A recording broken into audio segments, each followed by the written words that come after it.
आज के लेक्चर में हम रिजल्टेंट के ऊपर बेस्ड कुछ क्वेश्चंस देखेंगे। अब देखिए क्या है कि find the resultant of two vectors of equal magnitude inclined at an angle theta, find the magnitude and direction of the resultant vector. ठीक है, तो आपको क्या करना है कि दो वेक्टर है उसका इक्वल मैग्नीट्यूड है। ठीक है, मैं मान रहा हूँ vector A equal to vector B जिनका मैग्नीट्यूड ए है। ठीक है, तो यहाँ पे आपका वेक्टर ए का मैग्नीट्यूड ए, वेक्टर बी का मैग्नीट्यूड बी, दोनों आपस में एंगल थीटा बना रहा है। तो ऑब्वियस बात है इसका जो रिजल्टेंट होगा वो क्या होगा, इससे पास करेगा। ठीक है, आर, और आपको ये अल्फ़ा भी निकालना है, ये अल्फ़ा का वैल्यू क्या होगा। ठीक है, तो रिजल्टेंट का क्या फार्मूला होता है, under root a square plus b square plus 2ab cos theta. ठीक, अब यहाँ पर ए और बी दोनों क्या है, सेम ही है, तो ए स्क्वायर प्लस 2a इंटू ए कॉस थीटा।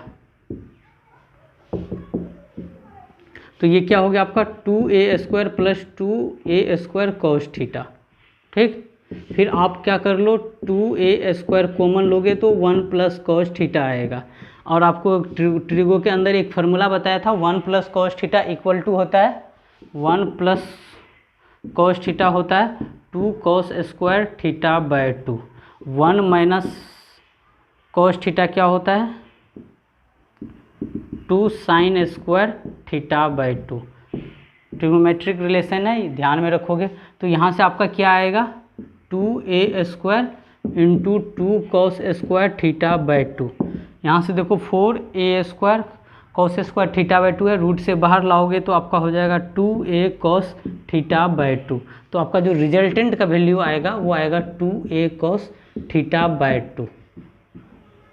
ठीक, अब आपको निकालना है tan अल्फ़ा। ठीक है,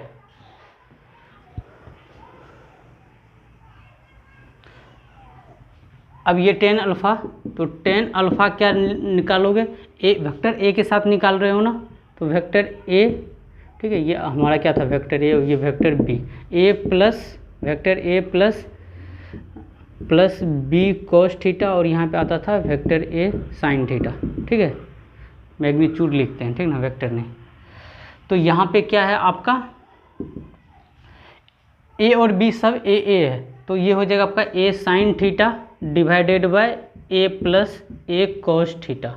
ठीक, अब ए साइन थीटा को आप लिख सकते हैं, कैसे लिखोगे इसको, 2a sign theta by 2 divided by cos theta by 2। ठीक ना, आप ये लिख सकते हैं। ठीक, और डिवाइडेड बाय यहाँ पर a कॉमन ले लोगे तो क्या हो जाएगा a into 1 plus cos theta, तो a into 1 plus cos theta का फॉर्मूला होता है 2 कॉस स्क्वायर थीटा बाय 2। ठीक, एक चीज़ मैं यहाँ पे एक्सप्लेन कर दूँ अगर आपको समझ में ना आया हो, a साइन थीटा को मैंने कैसे लिख दिया 2a साइन थीटा बाय 2, तो a साइन थीटा, ठीक है, को मैंने कैसे लिख दिया 2a साइन थीटा बाय 2। आपको एक चीज़ पता है कि साइन 2 थीटा का फॉर्मूला क्या होता है 2 sine theta into cos theta. ठीक है, अब मैं क्या कर रहा हूँ, अभी ए को रहने दो, अब देखो साइन थीटा में हम समझेंगे। अब मैं क्या करूँ, यहाँ पे थीटा बाय 2 कर दे रहा हूँ, तो क्या हो जाएगा आपका साइन 2 है, यहाँ पे थीटा बाय 2 कर दोगे तो ये क्या हो जाएगा साइन थीटा हो जाएगा ना, ये 2 और ये 2 कट के साइन थीटा हो जाएगा। तो ये आपका क्या हो जाएगा यहाँ पर 2, और मतलब थीटा की जगह पे थीटा बाय 2 डाल दो, तो 2 साइन थीटा बाय 2 और यहाँ पर कॉस थीटा बाय 2, और जो कि इक्वल है ये किसके, साइन थीटा के, है ना। Sine theta equal to 2 sine theta by 2 into cos theta by 2। तो आपने साइन थीटा की जगह पे क्या लिखा 2 sine theta by 2 into cos theta by 2, ए पहले से था। ठीक है, समझ आ गया होगा। अब यहाँ से देखो 2a को जाने दो, दोनों आपस में कैंसिल आउट हो गया। यहाँ पे कॉस स्क्वायर थीटा है ना, और तो एक कॉस स्क्वायर थीटा स्क्वायर से एक कट गया, तो यहाँ पे क्या बचा sign theta by 2 into cos theta by 2, जिसको आप लिख सकते हो tan थीटा बाय 2। तो यहाँ पर देखो क्या है आपका tan अल्फ़ा है ना, तो tan कट गया तो आपका अल्फ़ा बराबर क्या हो गया थीटा बाय 2। ठीक है, तो जो ये अल्फ़ा होगा ये थीटा बाय 2 होगा। अगर ये आपका टोटल थीटा था, अगर ये थीटा बाय 2 है तो ऊपर वाला भी एंगल क्या होगा थीटा बाय 2 होगा। तो यहाँ से आपको एक चीज़ याद क्या रखनी है कि अगर कोई दो वेक्टर है, ठीक ना, वेक्टर ए और वेक्टर बी दोनों का सेम मैग्नीट्यूड है, तो आपका जो रिजल्टेंट होता है, ठीक है, ये जो रिजल्टेंट होता है वो क्या होता है आपका 2a cos थीटा बाई 2, ठीक ना।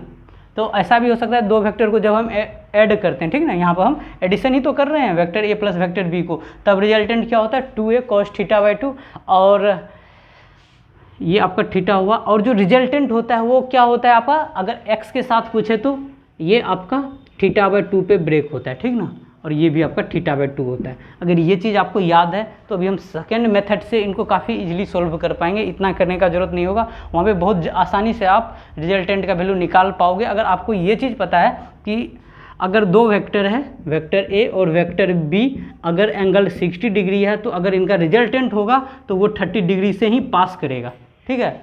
अब इतना चीज़ आपको याद रखना है। अभी हम सेकेंड मेथड पर चलते हैं।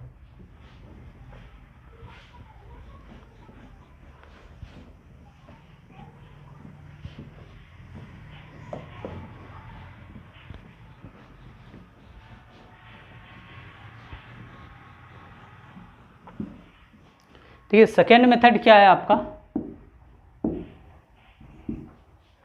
वेक्टर क्या था, वेक्टर ए, ठीक है, और ये वेक्टर बी, ठीक है, दोनों का मैग्नीट्यूड ले लो ए, एंगल क्या है आपका थीटा, ठीक। अब मैं क्या कर रहा हूँ, हमें एक चीज़ पता है कि रिजल्टेंट जो होगा वो पास करेगा कहीं ना कहीं थीटा बाई 2 पे। अगर क्योंकि मैग्नीट्यूड पता है, ये चीज़ हमें पता होनी चाहिए तभी हम निकाल पाएंगे। ये हमारा रिजल्टेंट होगा और ये क्या होगा थीटा बाई 2 पे, थीटा बाई 2 पे, ठीक है। दोनों अभी कुछ देर पहले हमने देखा था थीटा होता है तो थीटा बाई 2 से एक्स से भी और वाई से भी थीटा बाई 2, थीटा बाई 2 पे एंगल बाई सेक्टर बोलते हैं, एंगल के एकदम इक्वली पे रिजल्टेंट निकलता है, तब दोनों का मैग्नीट्यूड सेम होता है। अब आप क्या करो कि ये जो वेक्टर है इसका कंपोनेंट ब्रेक कर लो, वेक्टर ए का भी वेक्टर बी का भी। तो ये वाला वेक्टर का अगर मैं कंपोनेंट ब्रेक करूँ तो इस साइड में हमें क्या मिलेगा, ठीक है, तो हमें क्या मिलेगा इस साइड में वेक्टर, तो ए cos थीटा बाई 2 मिलेगा, ठीक है, और एक इनका y कंपोनेंट भी मिलेगा, ठीक है, वो क्या मिलेगा हमें ए साइन थीटा बाई 2 मिलेगा, ठीक है ना। कोई भी वेक्टर क्या होता है 90 डिग्री पे ब्रेक होता है, ठीक है। तो कहने का मेरा मतलब ये था कि वेक्टर यहाँ पर ए है और ये एंगल आपका थीटा है बाई 2 है, तो इसको ब्रेक करेंगे तो कैसे लिखोगे आप, एक तो इस साइड आएगा, वो आएगा ए cos थीटा बाई 2 और एक वेक्टर आपका ये मिलेगा ए साइन थीटा बाई 2, ठीक है।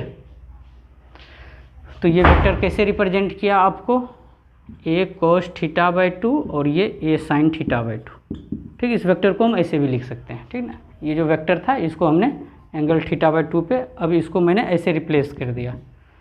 सिमिलरली अब देखो इसको ब्रेक कर दिया तो आप इसको भी ब्रेक कर सकते हो, तो ये भी वेक्टर क्या होगा रिजल्टेंट की तरफ जाएगा। आपको पता है थीटा बाई 2 से तो ये क्या आ जाएगा, तो ये आ जाएगा, ऐड हो जाएगा पहले से ए cos थीटा बाई 2 और एक अगला कंपोनेंट क्या होगा आपका ए साइन थीटा बाई 2। अब ये देखो ये दोनों वेक्टर क्या है इक्वल इन मैग्नीट्यूड है बट अपोजिट इन डायरेक्शन है, तो वेक्टर कैंसिल आउट हो जाएगा।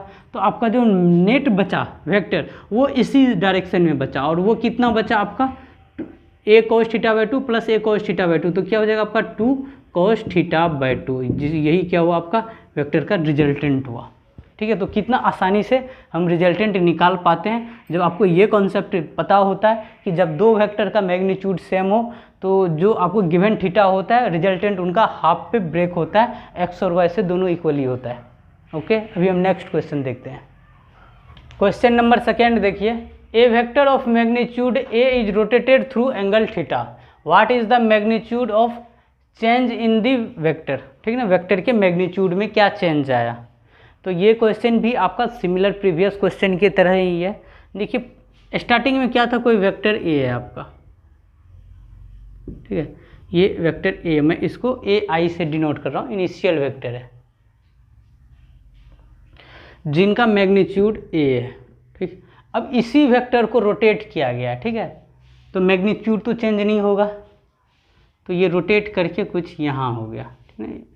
तो ये रोटेट मैंने थीटा एंगल पे कर दिया और ये अब यहाँ पे ए फाइनल आ गया, मैग्नीट्यूड ए ही है, ठीक। वेक्टर को रोटेट करने से उनका मैग्नीट्यूड चेंज नहीं हुआ है। तो अब आप चेंज निकालते हैं। चेंज क्या होता है, कभी भी आपको चेंज निकालने के लिए मिले तो चेंज फाइनल में से इनिशियल को हम सब्ट्रैक्ट करते हैं। तो यहाँ पे फाइनल क्या है, ए एफ माइनस ए आई। ठीक, तो आप इनको, अब ये कैसा आपका हो गया वेक्टर बी माइनस ए, जैसे हम सब्ट्रैक्शन में करते थे ना उसी तरीके से यहाँ पे चेंज दे दिया। चेंज नहीं तो सब्ट्रैक्शन भी हो सकता था, दो वेक्टर है उनका इक्वल मैग्नीट्यूड है तो इनका सब्ट्रैक्शन निकालिए। ठीक है, तो यहाँ पर आप कैसे इनको करोगे, तो ए एफ यहाँ पे प्लस कर दो माइनस ए आई कर दो, मतलब वेक्टर ए आई का डायरेक्शन को चेंज कर दो। ठीक है, निगेटिव वेक्टर कर दो। तो जब आप निगेटिव वेक्टर करोगे तो आपका ये वेक्टर क्या हो जाएगा, इधर आ जाएगा। ठीक, तो अब ये ए आई आपका क्या हो गया, माइनस ए। अब ये एंगल क्या हो गया आपका, ये एंगल पाई माइनस थीटा हो गया। ठीक, अब आपको क्या लगाना है, रिजल्टेंट का फार्मूला लगाना है और वहाँ पे एंगल क्या लिखना है, पाई माइनस थीटा। अगर सब्ट्रैक्शन भी होता तो भी सेम ही तरीके से करते। ये क्वेश्चन ऐसा भी हो सकता था कि दो वेक्टर है, ठीक ना, इक्वल इन मैग्नीट्यूड है, तो उनका सब्ट्रैक्शन निकालिए कि क्या होगा। ठीक है, तो देखो इसको कैसे करते हैं। तो रिजल्टेंट का क्या फार्मूला है हमारे पास, a square plus b square plus 2ab cos theta. तो यहाँ से ए स्क्वायर प्लस बी क्या है, वही वेक्टर चेंज होके गया है ना, तो ये इसका भी मैग्नीट्यूड क्या है, ए ही है, ए स्क्वायर। सत्यम लाइट ले,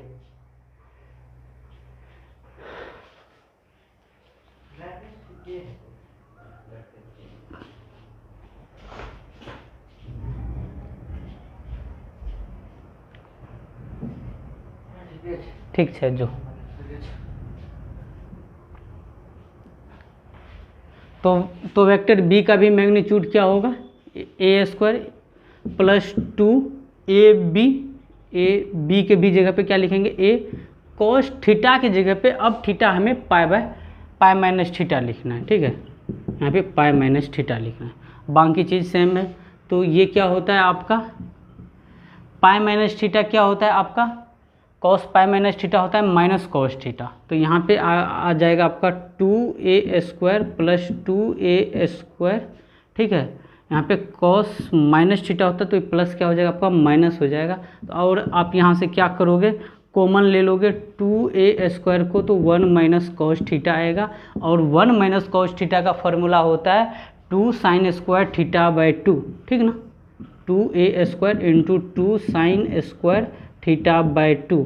तो यहाँ से आपको क्या मिलेगा, तो 2 इंटू 4 आ जाएगा, रूट से बाहर करेंगे तो 2a साइन थीटा बाई 2। तो जो आपका रिजल्टेंट आएगा वो मिलेगा 2a साइन थीटा बाई 2 आएगा। ठीक, अब आपको अल्फ़ा निकालना है। ठीक ना, ये रिजल्टेंट हमें कहीं इधर मिलेगा। ठीक, यहाँ से हमें रिजल्टेंट मिलेगा, लेकिन एक चीज़ अब हमें पता नहीं है कि ये रिजल्टेंट x के साथ क्या अल्फ़ा पे है, क्या एंगल पे है, तो उसे हम अल्फ़ा बोल रहे हैं। तो अल्फ़ा जब हम निकालेंगे tan के साथ बोल लो, तो tan अल्फ़ा क्या होता है, किसके साथ एंगल, यहाँ पे मैग्नीट्यूड था ना, तो मैग्नीट्यूड a ही होगा। ठीक है, तो tan अल्फ़ा के साथ एंगल, तो वो क्या होता है हमारा a प्लस बी, बी भी a ही है। यहाँ पर क्या होता है साइन बाय कॉस थीटा, तो थीटा की जगह पर अभी आपको क्या रखना है, पाई माइनस थीटा, और यहाँ पर a sine pi minus theta. ठीक, तो यहाँ पे ये आपका क्या हो गया tan अल्फ़ा का, तो a sine pi minus theta, sine pi minus theta sine theta ही होता है, तो a साइन थीटा ही होगा डिवाइडेड बाय, और cos pi minus theta minus cos theta होता है, तो a कॉमन ले लोगे तो 1 माइनस कॉस थीटा आएगा।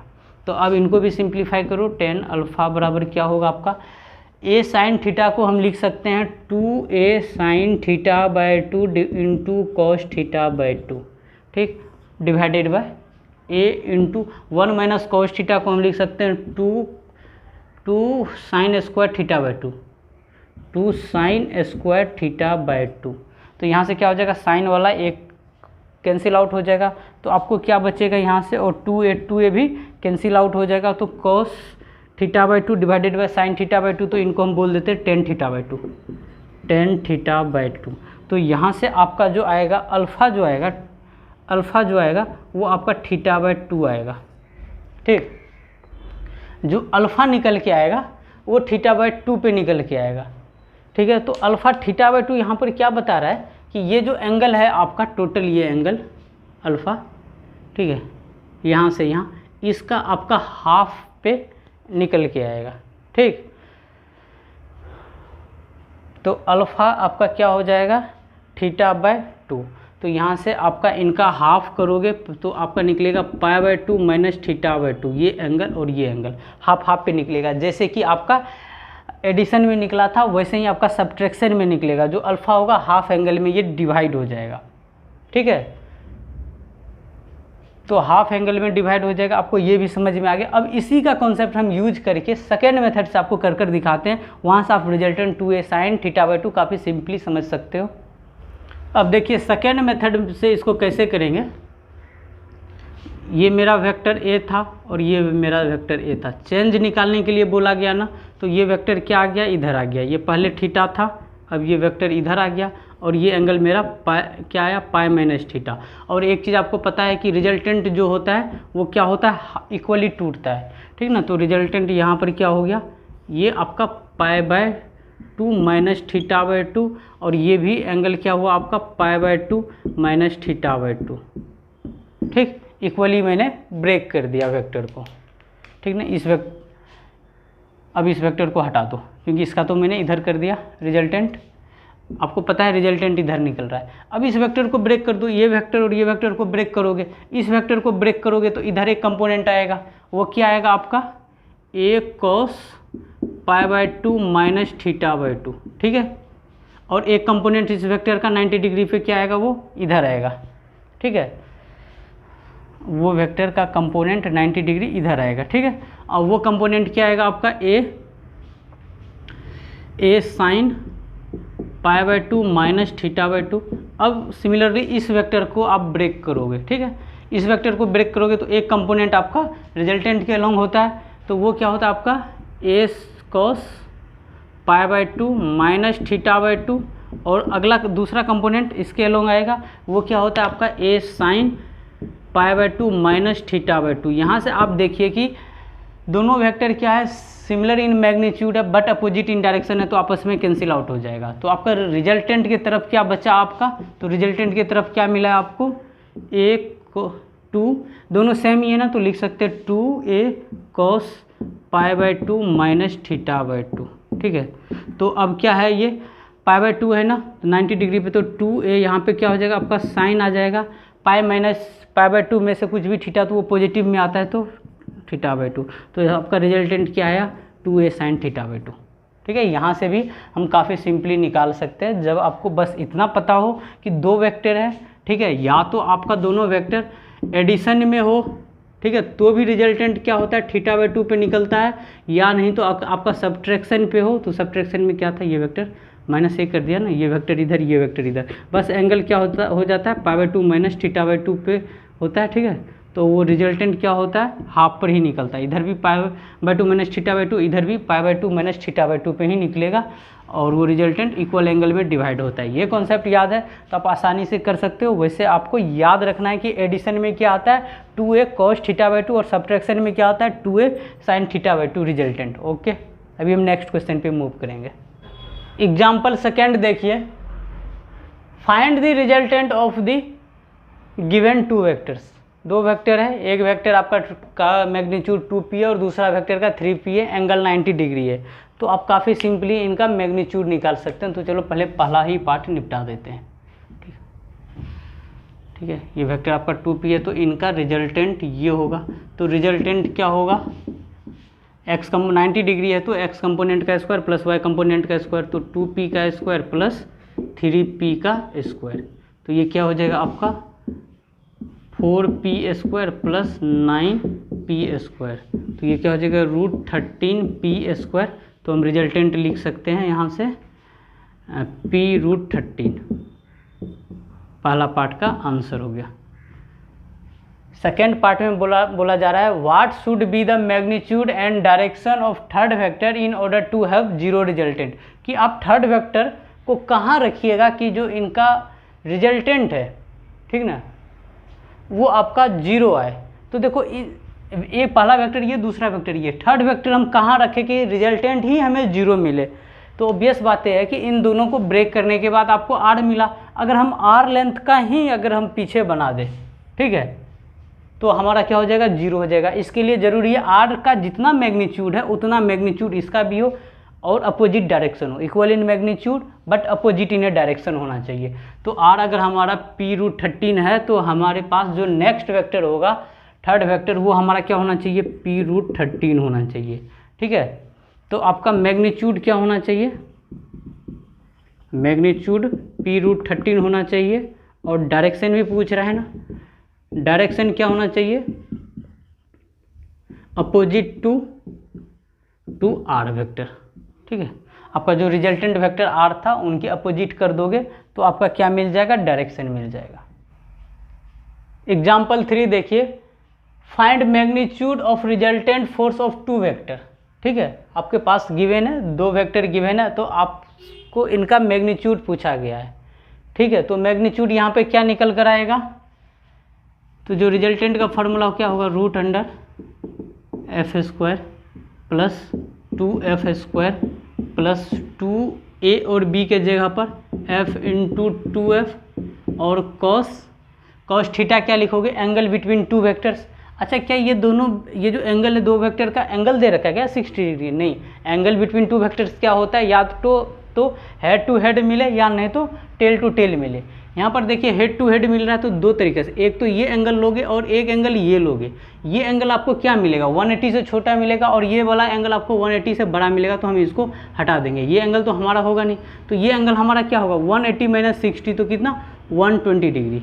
तो हमें क्या करना है, यहाँ पर cos 120 डिग्री देना है। तो यहाँ से हमारा रिजल्टेंट क्या आ जाएगा, तो f² प्लस 4f², और यहाँ पे cos 120 डिग्री का क्या वैल्यू होता है, -½ × 2f², यहाँ पे 2 × 2 4 हो जाएगा, 4f² और cos 120 डिग्री का वैल्यू -½ तो यहाँ से आपका क्या मिलेगा, √, ये 2 हो जाएगा ना, तो यहाँ से 3f² मिलेगा, जिसको आप लिख सकते हो f√3। तो आपका रिजल्टेंट का वैल्यू क्या आया, f√3 आंसर होगा। अब देखिए इसको हम सेकेंड मेथड से समझते हैं। सेकेंड मेथड से इसको ऐसे करना है आपको, इसको शिफ्ट करो, ठीक ना, एंगल बिटवीन दोनों वेक्टर्स का निकालो। इसको मैं ऐसे कर सकता हूँ कि इस वेक्टर को उठा के यहाँ पर शिफ्ट कर दूँ। ठीक है, तो मैं क्या कर रहा हूँ, ये आपका एक वेक्टर है f और इसको मैंने यहाँ पर शिफ्ट कर दिया, ये हो गया 2f। अब देखो इसको क्या किया, इसको पकड़ा और यहाँ पर शिफ्ट कर दिया, तो एंगल कितना रहा, ठीक है। तो देखो इसी को यहाँ पर शिफ्ट किया गया है ना, तो ये एंगल आपका कितना रहा, 60 डिग्री। तो ये एंगल कितना बचा, 120 डिग्री। ठीक है, अब देखो, अब इसको मैं ऐसे कर रहा हूँ, यहाँ पे 2f मतलब क्या है, f और f है, तो इसको ऐसे भी बना सकते हो आप। एक तो f है, ठीक है, मैग्नीट्यूड थोड़ा छोटा हो जाएगा, फिर दूसरा भी f है, 2 फोर्स है, f और f। अब देखो एक चीज़ आपको पता है, अगर f और f हो, ठीक है, 2 फोर्स हो, अभी एक को मैं साइड रख रखा हूँ, अभी उसके साथ मैं कोई ऑपरेशन परफॉर्म नहीं कर रहा हूँ, तो इसका रिजल्टेंट कहाँ आना चाहिए, ठीक ना। तो इसका जो रिजल्टेंट आपका आएगा f और f वाला, ठीक ना, ये वाला, अभी सिर्फ इसी को मैं ले रहा हूँ, ठीक ना, इस वाले को। तो इससे क्या आएगा आपका, यहाँ पर एक रिजल्टेंट आएगा, ठीक है, और ये क्या होगा, एंगल इक्वली डिवाइड होता है, ठीक ना। तो ये 60 डिग्री पे आएगा। अब आपका क्या कैसा रहा, एक तो आपका रिजल्टेंट रहा, ठीक ना, और रिजल्टेंट जो होता है, एक चीज़ और आपको पता है कि अगर एंगल आपका 120 डिग्री हो, ठीक है, और दोनों इक्वल इन मैग्नीट्यूड हो, तो रिजल्टेंट क्या होता है आपका, एफ ही आता है। तो रिजल्टेंट आपका एफ ही आएगा, और ये फोर्स क्या हुआ आपका, एफ ही रहा, ठीक, और ये एंगल कितना है आपका, 60 डिग्री, ठीक ना। अब 2 फोर्स है, ठीक ना, एफ और एफ हो, तो रिजल्टेंट आपका क्या आएगा, तो रिजल्टेंट क्या होता है आपको पता है, तो क्या होगा, अब इनसे भी रिजल्टेंट इधर ही निकलेगा। ये एंगल कितना होगा, 30 डिग्री, ये एंगल 30 डिग्री, इसका 2 कंपोनेंट, 60 लिखा गया, 30 डिग्री, इनका 2 कंपोनेंट ब्रेक होता है, ठीक ना। ये रिजल्टेंट कह लो, तो एक तो आपका ये कंपोनेंट होगा, और एक इसको जब ब्रेक करोगे तो एक इसका इसके साथ जाएगा f cos 30 डिग्री, और जब इसको ब्रेक करोगे तो एक इधर आएगा आपका f cos 30 डिग्री, और एक इनका एक आपका इधर आएगा, ठीक है, इस एफ को ब्रेक करोगे, दो परपेंडिकुलर टूटेगा तो एफ और एफ, ये दोनों क्या equal in magnitude but opposite in direction, तो ये कैंसिल आउट हो जाएगा। तो आपका जो नेट रिजल्टेंट बचेगा वो क्या आएगा, 2f cos 60 degree. cos 60 degree का वैल्यू होता है √3/2, 2f इंटू √3/2 कट के कैंसिल आउट के क्या बचा आपका, √3 इंटू एफ बचा। तो जो पहले मेथड से आया था वो दूसरे मेथड से भी आंसर आया। तो यहाँ पर एक चीज़ आपको याद रखना है, जब आपका क्या होता है एफ और एफ हो, दो फोर्स इक्वल इन मैग्नीट्यूड हो, तब जो रिजल्टेंट आता है वो क्या होता है, एंगल बाइसेक्टर पे रिजल्टेंट निकलता है। ठीक है, एक चीज़ और आपको ध्यान में रखना है, अगर एफ हो और एंगल 120 डिग्री हो, जो आपका रिजल्टेंट आएगा वो एफ ही आता है। ठीक है, अभी हम नेक्स्ट मूव करते हैं नेक्स्ट क्वेश्चन पे। एग्जाम्पल 4 देखिए, resultant of two vector A and vector B makes an angle of 45 degree with B. ठीक है, रिजल्टेंट वेक्टर है जो बी के साथ 45 डिग्री बना रहे हैं। If magnitude of a vector a is 2 then find the magnitude of b, आपको बी का मैग्नीट्यूड निकालना है। Also the angle between a and b is given to be 60 degree. चलो जो जो गिवन है उसके अकॉर्डिंग करते हैं। Angle between two vector 60 degree दे रखा है, तो सबसे पहले इसी को देखते हैं, ये एक वेक्टर और ये हमारा दूसरा वेक्टर। अब देखो एंगल जो दे रखा है वो बी, रिजल्टेंट बी के साथ दे रखा, तो अच्छा होगा कि आप इसको बी वेक्टर बोलो और इसको ए वेक्टर बोलो, और एंगल क्या है 60 डिग्री। ठीक है, रिजल्टेंट कहाँ होगा, पैरेललोग्राम लॉ लगाओ।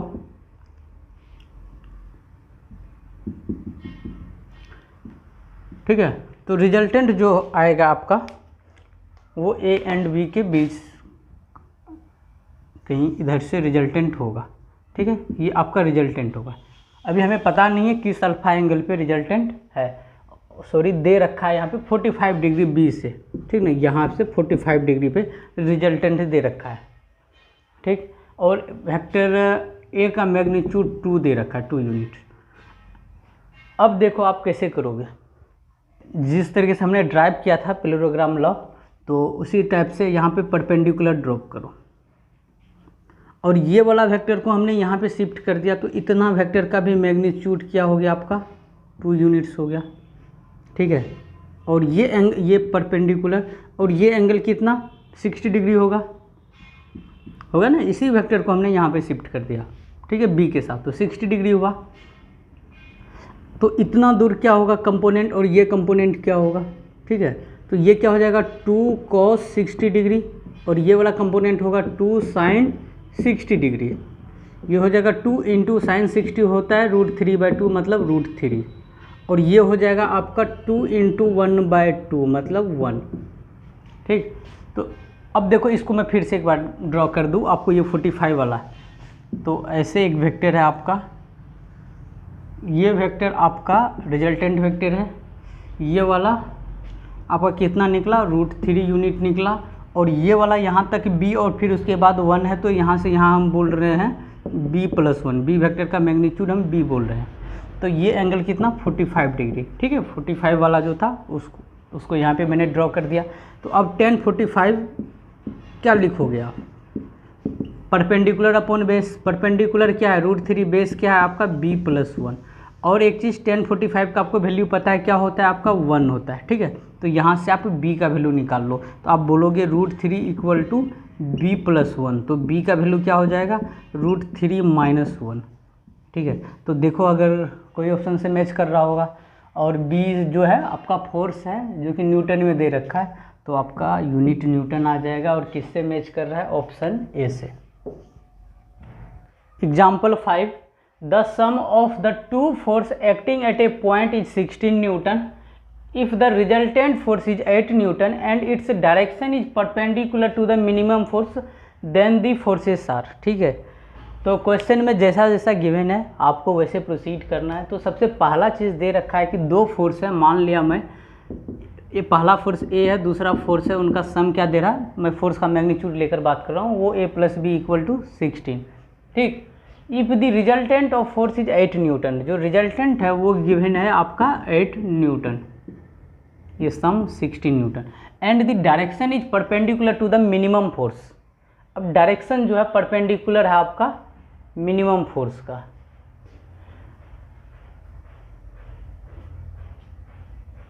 And its direction is perpendicular to the minimum force then the forces are.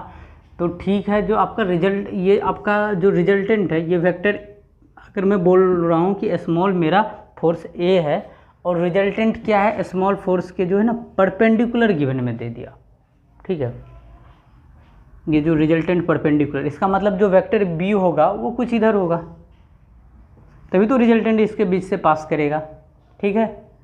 तो मैं इसको बोल दिया 90 डिग्री और इसको बोल दिया थीटा डिग्री, ठीक,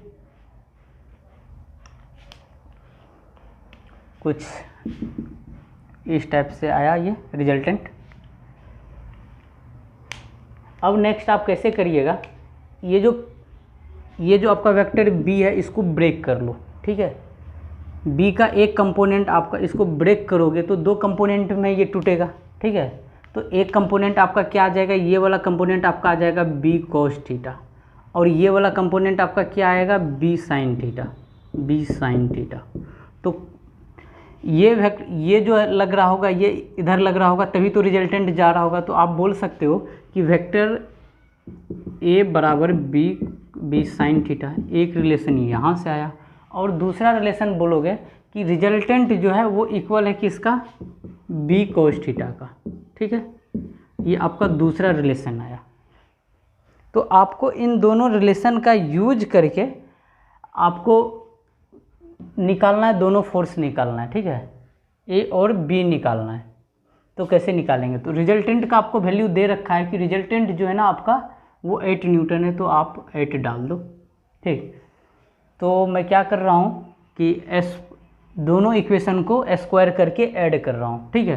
तो ये क्या हो जाएगा आपका ए स्क्वायर प्लस 8 स्क्वायर, और इस side b square sine square theta plus b square cos square theta.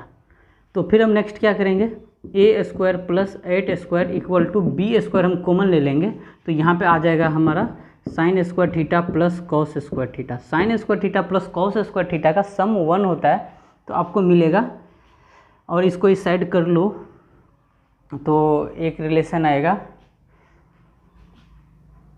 A square minus b square equal to minus 8 का स्क्वायर।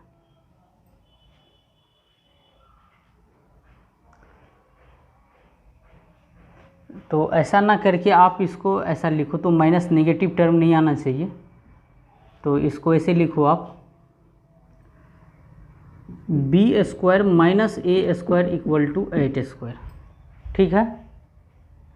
फिर आप इसको क्या कर सकते हो, ये बी स्क्वायर है माइनस ए स्क्वायर, तो इसको ए प्लस बी इंटू ए माइनस बी में लिख सकते हो, तो वो आपका क्या हो जाएगा,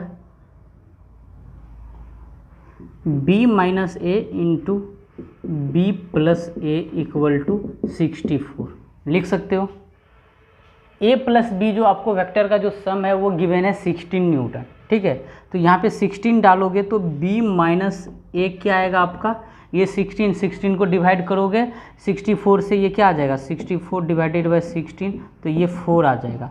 तो मतलब दो वेक्टर बी माइनस ए का जो डिफरेंस है ना वो 4 आना चाहिए, ठीक है। दो वेक्टर के बीच का डिफरेंस देख लो किसमें 4 आ रहा है, वो आपका आंसर हो जाएगा, ठीक है। आप चाहो तो ए और बी निकाल भी सकते हो, बट स्मार्ट तरीका है कि हमें डिफरेंस ही पूछा गया है ना क्वेश्चन में, तो हम डिफरेंस ही निकाल लेते हैं।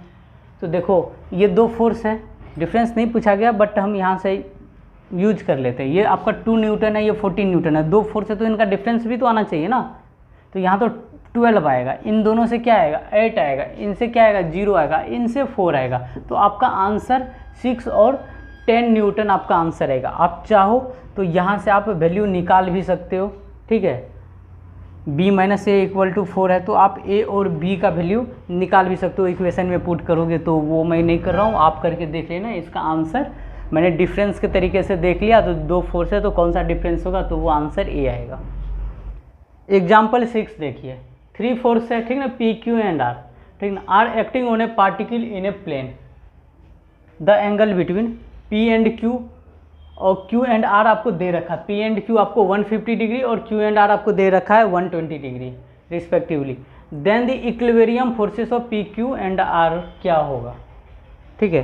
तो देखो क्या करो, अगर इस टाइप का क्वेश्चन हो तो सबसे पहले इनको ड्रॉ करने का कोशिश करो, आप कैसे इनको ड्रॉ करोगे।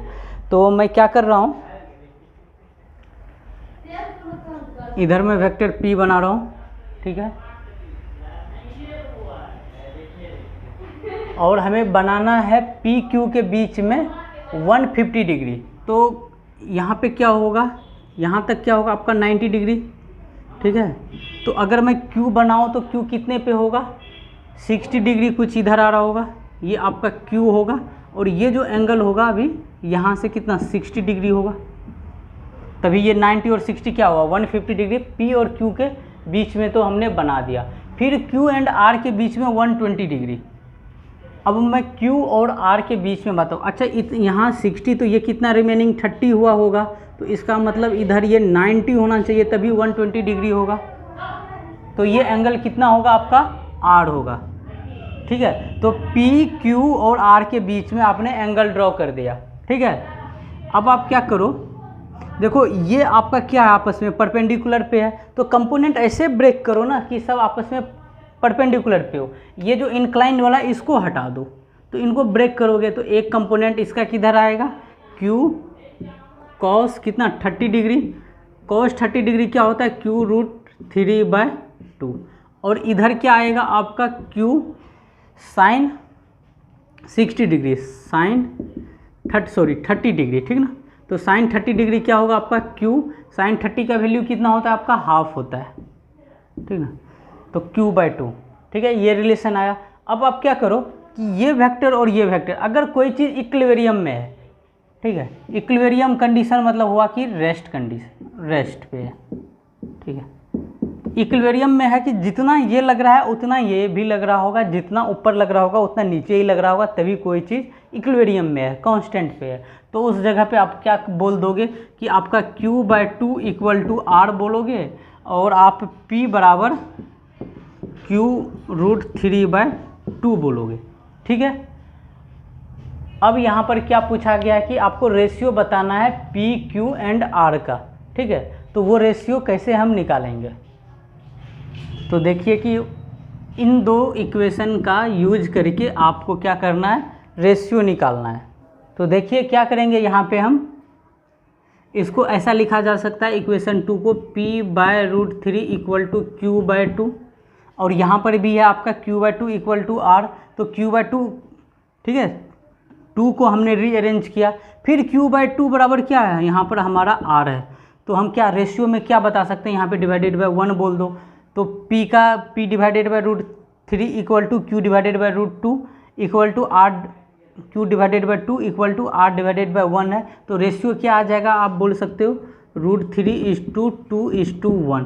तो कौन सा ऑप्शन मैच कर रहा है, यहाँ पर देखो आप, तो आपका जो ऑप्शन मैच कर रहा है √3:2:1, ठीक ना। PQR के फॉर्म में आपको देना है ना, वही पूछा गया PQR इन दी रेशियो, तो आपका आंसर D आएगा, ठीक है।